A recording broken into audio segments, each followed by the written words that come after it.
Hi friends, welcome to Gallant IAS. This is Let's Score 120 Plus in Prelims 2021 series, and here we'll be solving a model question from Indian polity, and based on that we will learn some core facts and concepts to help your prelims preparation.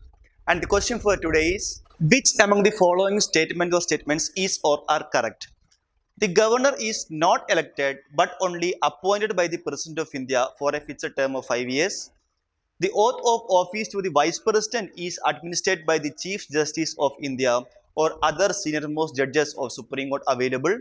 3. The 91st Amendment Act of 2003 made provisions to limit the number of ministers in the centre, including Prime Minister, to 15% of total strength of the Lok Sabha. Select the answer using the codes given below. So regarding statement number 1, we know that governor is not an elected person, either indirectly or see, President of India is indirectly elected. Okay, the Vice President of India is indirectly elected. The Lok Sabha members are directly elected. So we know all those things. Okay, so governor is an appointed person. Who appoints governor? The President of India appoints the governor of states. That much part is correct here. The governor is not elected, correct, but only appointed by the President of India. That's also correct. See the remaining. For a fixed term of 5 years. There is no fixed term for the office of governor. Why? Because governor is subjected to the pleasure of the President of India. The governor's office is subjected to the pleasure of the President of India. That means the President of India can remove a governor anytime.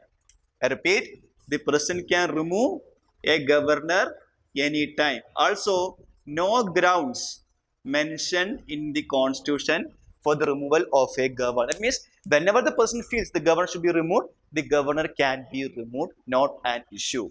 So there is no fixed term for the office of governor. Normally, the governor is appointed for a period of 5 years. Okay, but there is no fixed term. So that part is wrong. So our entire statement become wrong. Fine.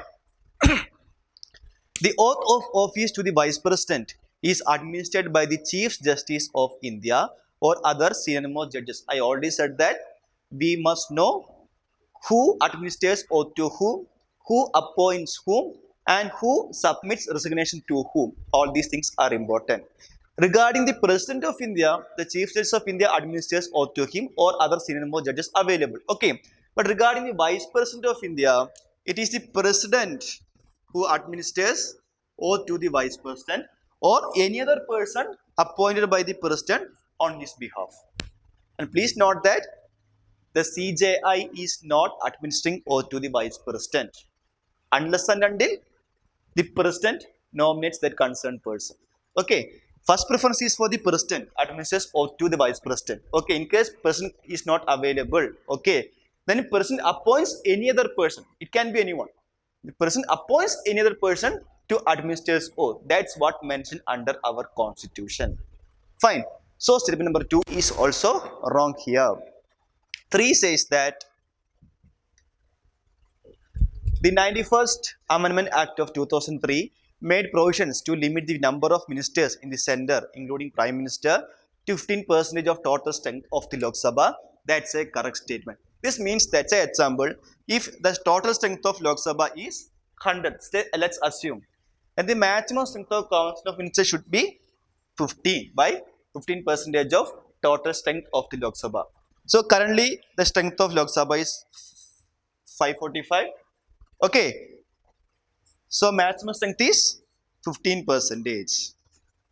This should be the total maximum strength of the Central Council of Ministers. Similarly, in case of state also, it should not exceed the 15% of the total strength of Legislative Assembly of that concerned state legislature. This provision was added by 91st Amendment Act of 2003. Okay, so answer is option C, that is 3 only. The Amendment Act which gives constitutional status to cooperative societies is 42nd Amendment Act, 44th, 86th and 97. See, I always say that please study some of the important amendment acts. As I said, as I say always, first is very much important. 7th, 24th, 38th, 42nd, 44th, again 52nd regarding anti-defection law, again 61st, 69th, granting national capital territory status to Delhi. All these things are important. 73rd regarding Panchayat, 74th, 80s regarding right to education, 91st, again 97, again 99, 100, 101. All those latest amendments are important for us from exam perspective. Please study all those things. We can expect questions based on that. So the Act gives constitutional status to cooperative societies is option D, that is 97th Amendment Act of 2001. Okay, and it makes some changes to our constitution. One is it made the right to form cooperative societies a fundamental right under Article 90. Now the right to form cooperative society is a fundamental right. Also, it included new DPSP, that is, state should make some policies for the promotion of cooperative societies under Article 43B. And also it added a new part to the Constitution, 9B. Okay, so 73rd Amendment Act regarding Panchayat Raj institutions added a part, that is part 9 to the Constitution. 74th regarding municipalities added part 9A to the Constitution. Now 97th Amendment Act regarding cooperative societies added part 9B to the Constitution. In this manner you study those constitutional provisions. Okay, so answer is option D. Which among the following statements is or are correct? The 74th Amendment Act of 1992 added part 9A to the Constitution. Since the advice tendered by the Supreme Court under Article 143 is of judicial character, it is binding on the President to act accordingly. Find the correct statement. So regarding statement number 1, the 74th Amendment Act regarding municipalities added part 9A to the Constitution. That's a correct statement. Similarly, 73rd Amendment Act regarding Panchayat Raj institutions added part 9 to the Constitution. Similarly, 97th Amendment Act granting constitutional status to cooperative societies add part 9B to the Constitution. Okay, so statement number 1 is right here.